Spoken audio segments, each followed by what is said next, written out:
समनि आंखालाव आं आलासि सिनायथि होनाय हाबाफारि बेखौ एसेखिनियावनो दोनथ'बाय आरो लोगोनो आङो सारखौ मुंख्लं खाम्फायाव बिबार बावनाय आरो आलारि बाथि फोजोंनाय हाबाफारि बेखौ मावफुंनो थाखाय आं बे समाव खावलायबाय आरो बिथांखौ हेफाजाब होनो थाखाय जोंनि दखर आफादनि बारग' आफादगिरि हेमन्त कुमार बरगयारी बिथांखौ आङो हेफाजाब होनो खावलायबाय।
सारनिसिम रोजा रोजा साबायखर जासिबाय आरो मेथाइ रोजाबगिरि बिदा गेदेर बिजय ब्रह्म बिथांनिसिमबो रोजा रोजा साबायखर जासिबाय। दा बे समाव हाबाफारि बायदियै मोनसे हाबाफारिखौ मावफुंनानै लाग्रोनो थाखाय सिगांबाय। दा जोंहा जाय जाय जोहोलाव जोहोलावजो बिथांमोनहा हारिनि थाखाय खामानि मावनानै मुंख्लं जालांबाय बे बिथांमोननि मुंख्लंफोरनि मुङै दान्दिसे सम आरज गाबनाय कन्डलेन्स हाबाफारि। दा बे कन्डलेन्स हाबाफारियाव आङो बयखौबो बाहागो लानो थाखाय आङो खावलायबाय। कन्डलेन्सनि समय जागायबाय।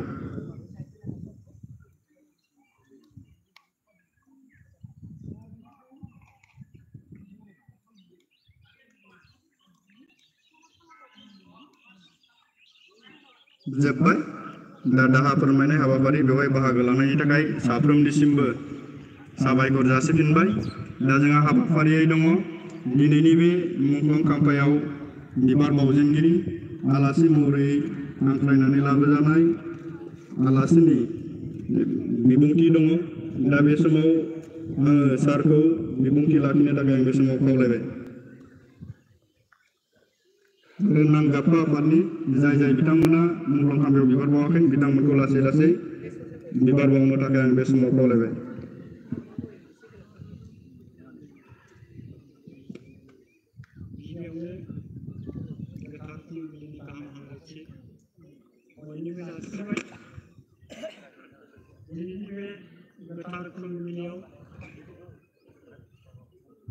दुलाराय बर' फरायसा आफादनि फिरफिला लिरहोनायजों लोगोसे जोंनि एलाइट अर्गेनाइजेसनफोरनि फिरफिला लिरहोनाय हाबाफारियाव बाहागो लानाय मोनफ्रोमबो बर' गथ'फोरनि सिङाव थानाय आफादफोरनि मानगोनां आफादनि नेहाथारिजों लोगोसे गुबुन गुबुन इउनिट कमिटिनिफ्राय फैनाय मानगोनां इउनिट कमिटिनि आफादगिरि नेहाथारि बेजों लोगोसे गुबुन गुबुन गामिनिफ्राय नुजाफैनो हानाय मानगोनां गामि गोराजों लोगोसे गामिनिफ्राय फैफानाय सोद्रोमा बिथांमोन दिनैनि बे 27 दुलाराय बर' सभा बर' फरायसा आफाद एबसुनि कनफारेन्सखौ सामलायनाय प्रेसिडेन्ट कमिटिनि मानगोनां आफादगिरि नेहाथारिजों लोगोसे बर'गाव इउनिट कमिटिनि सिङाव थानाय गासै मानगोनां रायजो राजा नोंथांमोन आं बे गोथार फुंबिलियाव मुंख्लंफोरनि मुङै जे बिबार बावनो थाखाय आंखौ खाबु होदों बेनि थाखाय आङो बयनिबो आंनि खुलुमनायखौ जासिबाय। आं गावखौनो गाव भाग्य गोनां सासे होननानै साननानै लादों। मानोना दुलाराय बर' फरायसा आफादा जाजाजेननायनिफ्राय अर्थात 1967 मायथाइनि 15 फेब्रुवारिनिफ्राय एबसुनि जे जोनोम जाजेनदोंमोन बे जोनोम जाजेननाय समनिफ्राय एबसुआ जोंनि बर' हारिनि थाखाय गोबांथार मोनफ्रोमबो हाबाफारियाव बाहागो लानानै जाथि जौगाखांनायनि थाखाय गोबां बिहोमा होबोदों। बेजोंनो फैयै फैनानै 1987 मायथाइयाव जेब्ला बड'फा उपेन्द्रनाथ ब्रह्मआ एबसुनि आफादगिरि जादोंमोन बे समाव रघुराम ब्रह्मआ एबसुनि गाहाय नेहाथारिमोन। बिथांमोननि दैदेननायाव 1987 मायथाइनि 2 मार्चनिफ्राय दुलाराय बर' फरायसा आफादा बर'फोरनि थाखाय आलादा बर' रायजो बा सेपारेट स्टेट नांगौ होननानै सोमावसारजेनदोंमोन आरो बे सोमावसारजेननायनिफ्राय दुलाराय बर' फरायसा आफादखौ नोजोर होनानै बिथांमोननि सिङावनो थानानै जोंनि लोब लोब बर' हारिया बाहागो लादोंमोन आरो बे बाहागो लानायाव थोंजोङै दुलाराय बर' फरायसा आफादजों बाहागो लानायाव बैसोगोरा आइजो माहारि माखासे उसुबिदा जादोंमोन। बेखायनो बर'फोरा साफ्रोमबो मानसियानो जाहाथे सेपारेट स्टेट मोननो थाखाय गावखौ गावसोरनि खाबु लानो हायो, बेनि थाखायनो आथोबनि जोनोम होदोंमोन। आरो बेजोंनो लोगोसे बर' पिपल्स एक्शन कमिटिनि मोनसे जांख्रिथायारि आफादबो दानानै होदोंमोन। आरो जोबथारनायाव जोंनि जे सोमावसारनाय बे सोमावसारनाया गणतान्त्रिक भाबै सोमावसारनायमोन आरो अहिंसा खान्थिजों थांनायमोन। नाथाय जोंनि सोमावसारनायखौ आसाम सरकारा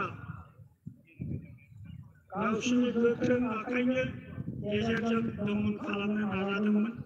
आरो बे दमन खालामनायनिनो फोरमान हिसाबै जेब्ला 12 जुनाव बड'लेण्ड सोमावसारनायनि थामथि सोमावसारनाय जादोंमोन, बे गुवाहाटीआव मार्च रेलि प्रग्राममोन। आरो बे मार्च रेलि प्रग्रामनिफ्राय जेब्ला सोमावसारग्राफ्रा फैफिनदोंमोन, फैफिननाय समाव बरपेटानि संसदनि होननाय जायगायाव जोंनि सोमावसारनानै फैनाय बासआव अन्थाइ खुबैनानै जोङो सासे फरायसालिखौ मावजेननो गोनां जादोंमोन। बिथाङानो जाहैबाय मुंख्लं सुजित नार्जारी। दुलाराय बर' फरायसा आफादनि सेथि मुंख्लं हिसाबै दुलाराय बर' फरायसा आफादा बेखौ मान होनानै दिनैसिमबो बिनि थैनाय सानाव जोङो दुलाराय बर' फरायसा आफादा मुंख्लं सान हिसाबै फालिबोबाय थादों। दा बिनि उनाव लासै लासै सोमावसारनाया बारानिफ्राय बारा जालांदोंमोन। फारसेथिङै पुलिस मिलिटारिनि गोहोजों जोंनि सोमावसारनायखौ फोजोबनो थाखाय नाजादोंमोन सरकारा। बेवहायनो उनाव जोंनि जाथिनि गेजेराव पुलिसआ जोंनि अहिंसा खान्थिखौ हिंसा खान्थिजों बोलांनाय बायदि जोंनि सेंग्रा लाइमोनफोरनि गोसोआव मोनसे गाबखांनाय फैदोंमोन।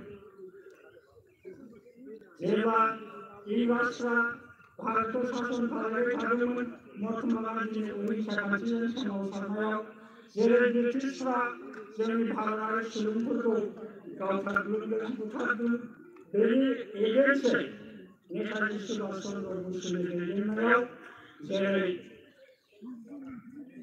अस्त्र लानानै सोमावसारग्रा आफाद आजाद हिन्द फौज दाजादोंमोन, बिब्दिनो जोंनि सोमावसारनायावबो मोनसे आफाद गोदान जोनोम जादोंमोन। आरो बे गोदान आफादनि मुङा चिरांथाराव मिलिटान्ट फर्स हिसाबै दाजादोंमोन। बेनि उनाव भलन्टियार फर्स हिसाबै दाजादोंमोन। आरो बे एखे समावनो BSF होननाय मोनसे आफाद जोनोम जाबावदोंमोन, जाय BSFनि साननायाबो सेपारेट स्टेट बड'लेण्डमोन। आरो बे सेपारेट स्टेट बड'लेण्डआ BSFनि गाहाय दैदेनगिरियानो जादोंमोन दानि NJPनि गायसनगिरि आफादगिरि रन्जन दैमारी। दा बिथांमोननि बयनिबो नाजानायनि गेजेरजों जोंनि सोमावसारनाया गोख्रोंनिफ्राय गोख्रों जाबाय थाबोदोंमोन। आरो बे गोख्रों सोमावसारनायखौ होबथानो थाखाय बायद' जानानै आसाम सरकार आरो भारत सरकारा एबसुखौ लेंहरनानै निउ दिल्लीयाव रायज्लायनो गोनां जादोंमोन 1922 मायथाइयाव। बे समाव बर'फोरा गावनो दैदेनदोंमोन जोंनि सावरायनायखौ। आरो सावरायलांबाय थानाय समाव जेब्ला 1990 मायथाइ जायो, जोंनि बर' हारिनि थाखाय मोनसे गाज्रि सम नुजाफैदोंमोन। बर' हारिनि देहायाव हथारै मोनसे बेराम जादोंमोन। आरो बे बेरामनि जोहै बिथाङा 1990 मायथाइनि 1 मे अक्ट'आव रुंसारि जालांदोंमोन। नाथाय बिथां रुंसारि जालांदोंब्लाबो जोंनि बड'लेण्डनि सोमावसारनाया थाबथायाखैमोन। बे सोमावसारनायनि लामाखौ दैदेनदोंमोन उनाव सानसुमा खुंगुर बसुमतारीनि आफादगिरिनि दैदेननायाव। दा बिब्दिनो 1993 मायथाइनि 디셈버 달의 25초 시간씩 जोंनि एकरा जादोंमोन जायखौ जोङो BC एकर्ड होननानै मिथियो आरो बे BC एकर्डनि उनाव जोङो नुनो मोनबाय जोंनि बे BC एकर्डआव थानाय जे जोंनि मोनथायफोर बे मोनथायफोरा जोंनि थाखाय साफिसियेन्ट नङामोन आरो बे साफिसियेन्ट नङैनि थाखाय 1995 मायथाइनि दुलाराय बर' फरायसा आफादनि मोनसे जथुम्मायाव गोदानै सोमावसारफिननांगौनि थांखि लानाय जायो आरो बे थांखि बादिनो सोमावसारफिननायनि गेजेरजों 2003 मायथाइनि 10 फेब्रुवारियाव नैथि खेबनि एकर्ड जायो बे गोबाव सम एकर्ड जाबोनाय समसिमाव सोमावसारनायाव जोंनि दुलाराय बर' फरायसा आफाद आलवा बर' हारिखौ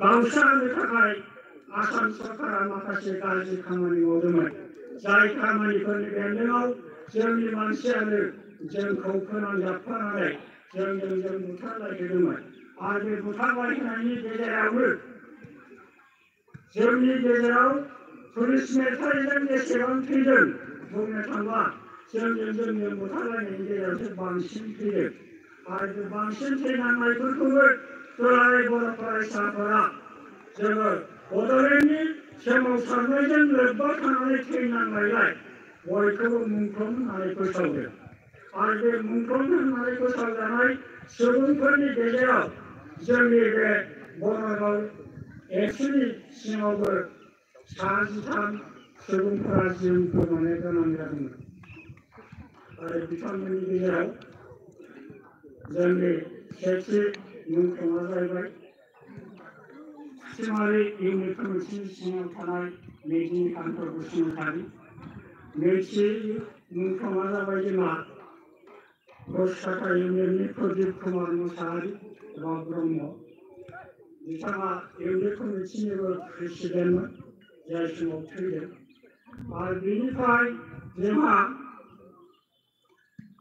जेब्ला 1995 मायथाइयाव BSc एकर्डखौ जोङो नांला होननानै फोसावो आरो बिनि उनाव गोदानै सोमावसारफिननो जोंहा थांखि लायो बे थांखिखौ जाफुंसारहोनो थाखाय आन्चलिक सोमावसारनायनि जांख्रिथायारि सोमावसारनायनि फिन मोनसे हाबाफारि लादोंमोन आरो बे हाबाफारिजों लोब्बा लाखिनानै जेब्ला जोंनि बङाइगाव आन्चलिक एबसुआ जोंनि ओनसोलाव सोमावसारनायखौ गोख्रों खालामफिननो थाखाय जेब्ला लेखा हैनो थांदोंमोन सिमारि इउनिट कमिटियाव बे समाव जोंनि बङाइगाव आन्चलिक एबसुनिनो जयेन्ट सेक्रेटारि बिस्थिराम बरगयारी बिथाङा गथागावमोन आरोबाव स्पिकार सुभाष चन्द्र बसुमतारी बिथाङा जोंनि थारानिमोन बिथांमोनहा सिमारि फोथाराव जोंनि हारिनि मानसिजोंनो गावथारजादोंमोन बिथांमोनखौबो जोंनि आन्चलिकआ मुंख्लं होननानै फोसावो आरो बिनि उनाव सोमावसारनायनि गेजेरजों जेब्ला जोंनि सेपारेट स्टेटखौ मोनथारनांगौनि असिलायै सोमावसारनाया गोख्रोंनिफ्राय गोख्रोंसिन जेब्ला जाबाय थायो बे समाव आरोबाव जोंनि हारिनि गेजेराव गावस्रानायाबो फैदोंमोन जाय गावस्रानायखौ हमथानो हानाय गोहो बै समाव गैला बायदि जादोंमोन आरो बे गैला बायदि जानाय समाव जोंनि एबसुनि सिङावनो थानानै मोनसे गोदान हाथियार लाग्रा संगठन गोदानै जोनोम जादोंमोन जों जायखौ BLC होननानै बुङो दानिया BLC आरो NJPनि गेजेराव नायलायनो हायै मोनसे परिबेस फैबाय बे गाज्रि परिबेसनि बेन्दोङाव गोग्लैनानै जोंनि आन्चलिकआव गोबां सुबुंफ्रा मुंख्लं जानांदों आरो बे मुंख्लंआ ओरैबायदि मोनसे समाव जादों 1992 मायथाइनि नभेम्बर दाननि 19 तारिखआव बेयो बङाइगाव हाथाइसालियाव मोनसे माइ गावग्लुंनाय जादोंमोन। जाय गावग्लुंनायाव जोंनि ओनसोलनि दाय गैयै सुबुंफोरा जिउ गोमानो गोनां जादोंमोन। बे गावग्लुंनाया फुंबिलियाव जादोंमोन। फुंबिलिनि 8:30 मिनिटसोआव जेब्ला बनारगाव हाथाइसालियाव गोबां सुबुंनि जमा जादोंमोन। बे समाव बांगाबारि इउनिट कमिटियाव फुटबल खोख्लैहोदोंमोन सिल खेला। बेवहाय बाहागो लानो थाखाय जोंनि बनारगाव जायफोर क्लाबनि फरायसाफोर एबा खेला गेलेगिरिफोर लोगोसे खाग्राबारिनि फरायसा खेला गेलेगिरिफोर बिथांमोनहा लैहोर लैहोर फैनानै बै समाव दानि बायदि मटर गैयामोन। साइकेलजोंनो थांनानै साइकेलजोंनो फैफिनोमोन। साइकेल फाननो थाखाय बयबो बनारगाव बाजारनिफ्राय ज' जायो। साहानिफ्राय एनजिएफबिफ्रा मटरजों फैनानै मटर सानैजों जानला मोनला गावो। जाय गावनाय समाव आं निजेनो दं। भाग्यआ मोजां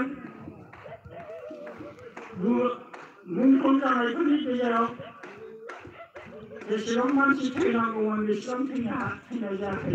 मानोना बै समाव भलन्टियार कर्सनि दैदेननायाव जोंनि ओनसोलाव मिलिटारि ट्रेनिंआ जाबाय थाखाबायमोन। बबे समाव गोग्लैनांगौ बबे समाव मानबायनांगौ बेनि ट्रेनिंआ फुरायै सोलिखांखाबायमोन। बेनिखायनो जोंनि मानसिफोरा जेसेबां थैनांगौ बेसेबां थैयाखै होननानै आं सानो। आङो गोलावथार बाथ्रा बुंनो सानाखै। जोंनि ओनसोलनि मुंख्लंफोरनि नामखौ आं नोंथांमोननो फिन खेबसेबाव गोसोखांहोनो सानदों। आं बिथांमोननि मुंखौ फारियैबो लिरनानै लादों। बिथांमोनानो जाबाय आं दहाय थानाय बायदि नितिनकान्त ब्रह्म बसुमतारी बिथाङा उथुमारिनि। बियो सिगांसिन मुंख्लं जादोंमोन 22 मे 1989 मायथाइयाव। आरो प्रदीप कुमार ब्रह्म 31 आगस्ट 1989 मायथाइयाव। बिथांमोना सानैबो एखे जायगायावनो थैदों। बे जाहैबाय बरपेटायाव जोंनि सोमावसारनायखौ बन्द खालामनो थाखाय बै जायगानि सुबुंफोरा गुबुन गुबुन हारिनि सुबुंफोरा बेवहाय थानाय माइनरिटि बिसोरनि बर'फोरखौ फोजोबस्रांनो न' होखारनो लाहार फाहार खालामदोंमोन। आरो बेखौ मिथिनानै जोंनि एरियानिफ्राय थांनानै बिथांमोनखौ हेफाजाब होदोंमोन। दा बेवहायनो बिथांमोना थैबोबाय। बिथांमोननि गोथै देहाखौबो जों गारनो मोनाखै। आं दहायनाय बायदि बिस्थिराम बरगयारि आरो सुभाष चन्द्र बसुमतारीया आनसलिक कमिटिनिफ्राय लेखा हैनो थांदोंमोन आन्दलनखौ गोख्रोङै जाफुंसारहोफिननो थाखाय। एबसुआ मोनसे सोमावसारनाय लादोंमोन मार्चेलि प्रग्राम। बे प्रग्रामनि लेखा हैदोंमोन। मार्चेलिया गुवाहाटियावमोन जानो गोनाङा। बेयो जाहैबाय 22 सेप्तेम्बर। बिथांमोना बेलासि समाव इनायै जोंनि एनजिएफबि बिथांमोनजों गावथारजादोंमोन। आरो जगदीश मुसाहारि बिथाङा फुथिमारिनि। बेयो 4 सेप्तेम्बर 1992 मायथाइयाव एनजिएफबिफोरजों लांखारजानानै बुथारजानानै बेखौ दैयावसो हगारनानै हरदों। 7 दिनसोनि उनाव बिनि गोथै देहाखौ मोननो हादों। बेसेबा गोजान सिबखायखनदआवसो मोनदों बिनि गोथै देहाखौ। बेनि उनाव आं दहाय होनखानाय बायदि जोंनि बनारगाव बाजाराव गावग्लुंनाया जेब्ला जादोंमोन बे गावग्लुंनायाव रुस्तम उजिर खाग्राबारिनि बिथाङाबो नांजादोंमोन। बिथाङा नांजानानै एसे उनाव थैदों। 12/12/1992 मायथाइयाव बिथाङा थैदों। सान्थना ब्रह्म खाग्राबारि, नीला ब्रह्म खाग्राबारि बिथांमोनहा 19 नभेम्बर 1992 मायथाइयाव हाथाइसालियाव गावथारजादों। रमेश चन्द्र बसुमतारी बनारगाव बिथाङा एलपि स्कुलनि फोरोंगिरिमोन। बिथाङाबो बाजारावनो गावथारजादों। सेगनबाव ब्रह्म बनारगाव, थजेन्द्र बसुमतारी बनारगाव। सेगनबाव ब्रह्मआ सेंग्रामोन। बिथाङा बे समाव बल गेलेयोमोन सौजेनराव बसुमतारिया PWGआव एलफोरनि हिसाबै खामानि मावोमोन बिथाङाबो बेहायनो थैदों पुर्निमा दैमारि जोङो बिथाङा थेग्रा दैमारिनि बिसि अनरन ओमफ्राय तपन कुमार ब्रह्म दावगाबारि 2001 मायथाइयाव जेनेरेल एसेम्बलिनि इलेक्सन जादोंमोन आरो बे इलेक्सनाव बियो जोंनि ओनसोलनि जानानै ककिरागाम इउनिट कमिटिनि सिङाव थांनानै हेफाजाब होनाय समाव इनायै हारसाफोरजों भट केन्द्रआवनो बुथारजादोंमोन बे साजिसानानो जाहैबाय जोंनि बनगाव दख'रानि सिङाव थानाय मुंख्लंफोर जाय मुंख्लंफोरखौ जोङो दिनैबो बावनानै थांनो हाया एबा बावनोबो जोङो नाङा मुंख्लंफोरखौ दहाय होनानैनो जोंनि जे हाबाफारि दंमोन बे हाबाफारिया जाफुंसार जानांगौ जे जोङो सेपारेट स्टेट बड'लेण्ड नांगौ होननानै जों बे सेपारेट स्टेट बड'लेण्डनि थाखायनो सोमावसारदोंमोन बेजों लोब्बा लाखिनानैनो गुबुन गुबुन समाव गुबुन गुबुन जायगायाव गोबां मानसि थैबाय जेब्ला बिटिएडि एकर्ड जायो 2003 मायथाइनि 10 एप्रिलाव दुलाराय बर' फरायसाफोरनि साननायाव दुलाराय आसाम हादोरसानि सिङाव थानाय बर'फोरा गासै 1605 मुंख्लं जादों दा बे एक्सुवेलि बावनो हाजायै हारिनि थाखाय गावखौ बावसोमनायनि साफा साफा मुंख्लं जोहोलावफोर आरो बे जोहोलावफोरखौ जोङो बावनानै थांनो नाङा जों जारिमिनखौ फरायबा नुयो सिगांनि मुंख्लंफोरखौ गोसोखांनानै गुबुन गुबुन हारिया डेभेलप जानो हादों आरो बे डेभेलप जानायफोरनि गेजेराव 1914 मायथाइयाव जेब्ला आमेरिकाया आगष्ट दाननि 6 आरो 9 अक्ट'आव जापाननि हिर'शिमा आरो नागासाकियाव एटम बम होदोंमोन बे एटम बम होनायजों बिसोरनि जायगाया दा बालाहामा जानानै दङ आरो बे बालाहामा जानानै थानाय जायगाफोरखौ जापानिसफोरा बिराद मोजां प्रेजार्भ खालामनानै दोननानै गावसोरजों मोनसे समाव